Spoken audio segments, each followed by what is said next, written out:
Ya. mengenai perekrutan. Aha. Kat, lo pernah menjadi HR manager, bener nggak? Yes. Unilever, Waktu di Unilever ya. ya, di Unilever HR manager, tapi ketika di Microsoft lo juga recruiter kan, ngerekrut. Ha-ha. Ha-ha. Oke, ini Unilever ya perusahaan FMCG terbesar, salah satu terbesar di dunia di Microsoft. Ya. Dan juga demikian, menurut lo, ketika lo dalam merekrut, talent apa sih yang dicari dari perusahaan-perusahaan besar di dunia ini yang dia inginkan dari orang yang apply ke tempat mereka? Again, akan sama values company-nya ya. Kayak Balik lagi ke growth, values company-nya. Oke. yes. Kayak growth mindset gitu. Oke. Anaknya, kandidatnya senang belajar atau enggak?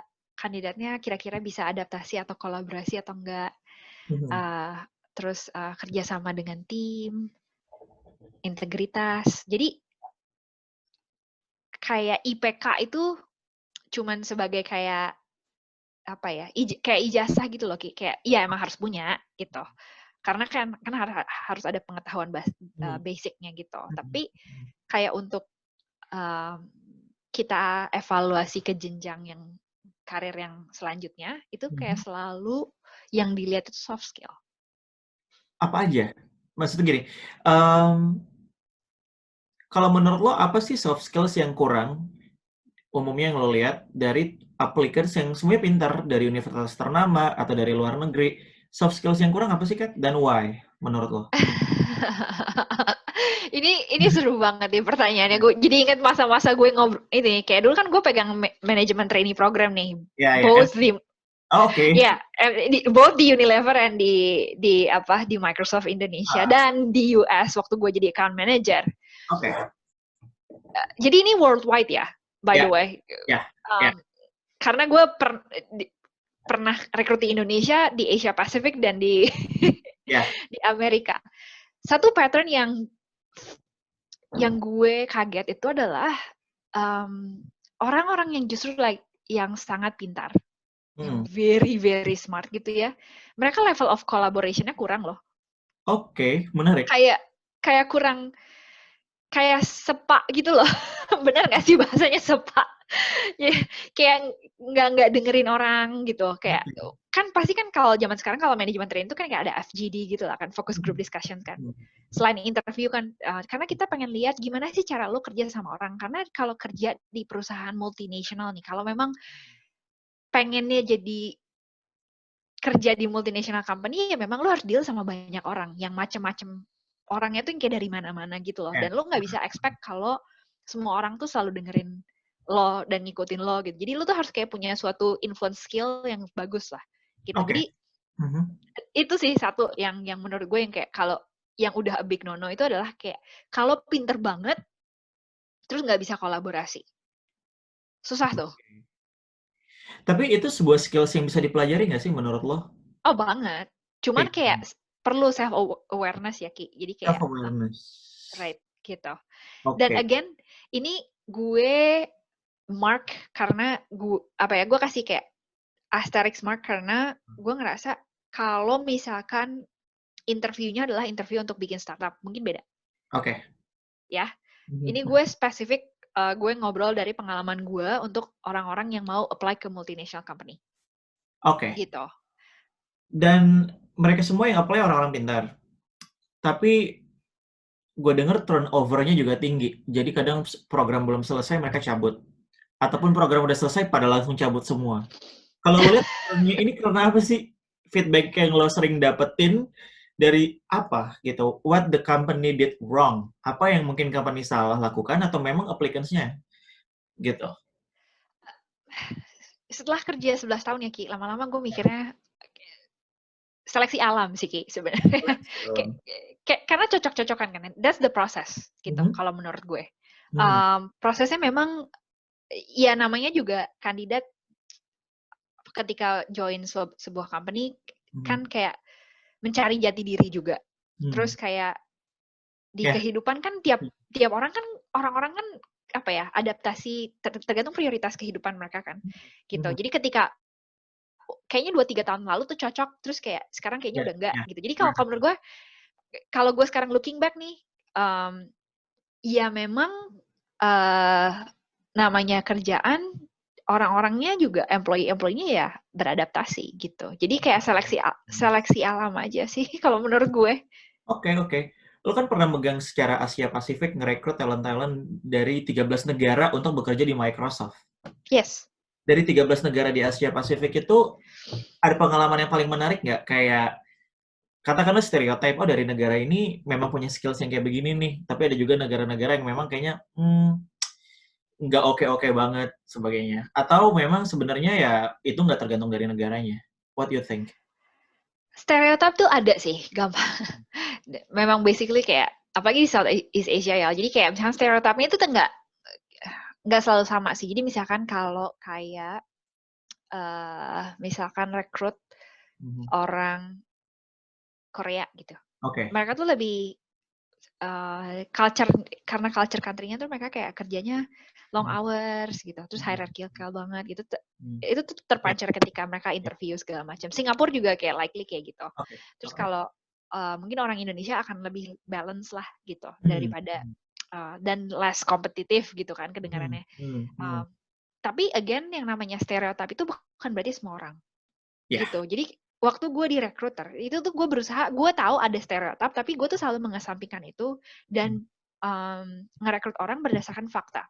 Ketika kita, kayak ketika gue ngobrol sama orang gitu, apa yang gue lihat, insights-nya sama orang itu rather than stereotypes, gitu. Apa yang lo tangkap pertama kali, yang itu menjadi daya tarik lo pertama kali kepada orang yang akan lo rekrut? Khususnya untuk di bidang teknik. Ya oke lah di Unilever atau di khususnya juga di Microsoft. Misalnya, gitu. Kayak persistency, kayak work ethics. Like, itu tergambarkan di interview. Kenapa? Itu tergambarkan di interview. Oh iya banget. Ya, interview tuh penting banget.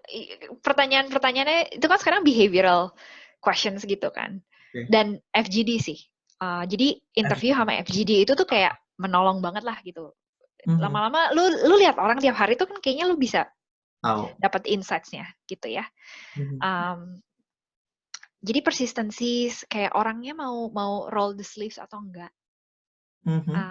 Karena ini ngomongin manajemen trainee ya, kayak orangnya tuh mau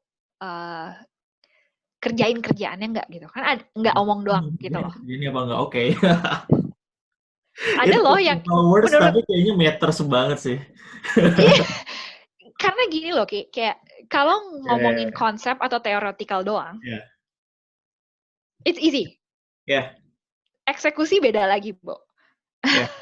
Ya, setuju. Tergantung lu mau hire level mana nih gitu. And making things happen-nya itu tuh gimana gitu. Kayak persistency untuk mengubah atau mewujudkan mimpi jadi kenyataan itu apa gitu. Itu sih yang gue sebagai recruiter personally gue selalu cari. Gue selalu kayak trying to prove like. Jadi gue selalu nanya, lu bisa nggak sih ceritain dulu project lo apa?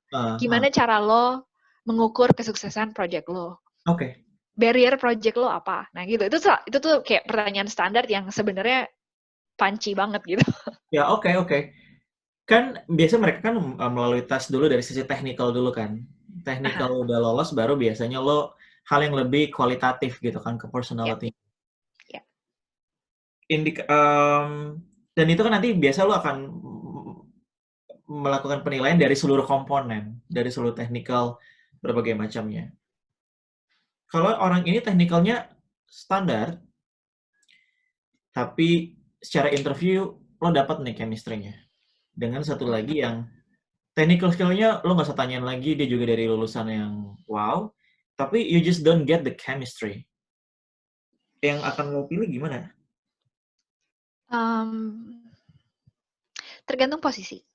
Jadi, honestly tergantung posisi, balik lagi ya. Karena kalau misalkan kayak software engineer gitu, itu tuh ada bare minimumnya, lo harus bisa tipe-tipe kode tertentu gitu. Kalau nggak bisa, ya nggak bisa karena memang kayak nggak bisa nggak bisa mengoperasikan si softwarenya gitu. Atau misalkan waktu di Unilever adalah bare minimum untuk ngerti flow produksi itu kayak apa, mesin produksi itu kayak apa gitu. Jadi standar minimum itu ada gitu. Tapi itu bukan segalanya. Kayak bukan berarti kalau kayak itu udah tick dan like you get everything gitu loh. And it's not like everything juga gitu. Ada beberapa yang kita decide kayak nih anak pinter banget tapi kayak nggak bisa diajak ngomong, ya itu juga dadah gitu.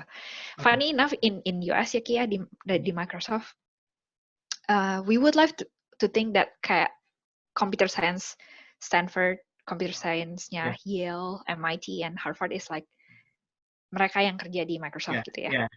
Enggak loh. Kita tuh yang pertama itu kayak di Georgia Tech. Kita lebih banyak. Or Columbia, I think Columbia, Cornell, and then University of Washington gitu. Karena itu kayak I hope explaining ya Ki. Maksud gue kayak orang Stanford, Harvard, Yale, MIT, bukannya mereka tuh nggak pinter loh. Iya. Tapi emang nggak cocok aja gitu loh value-nya. Gitu. Lagi ke company values tadi ya. Ya, right. Technical itu kayak bukan segala-galanya gitu. Dan mereka juga kayak lebih happy mungkin untuk ngerjain hal-hal lain. Yang misalkan mereka main buka startup or something else, filantropi gitu. Gitu. Jadi unik ya. Jadi memang kayak harus baca tuh di DNA company-nya tuh kayak apa, dan itu cocok nggak, align nggak sama personal value lo. Dan sebagai recruiter lama-lama kita juga belajar nih, nih orang DNA-nya sesuai nggak sama value-nya kita gitu loh. Ya.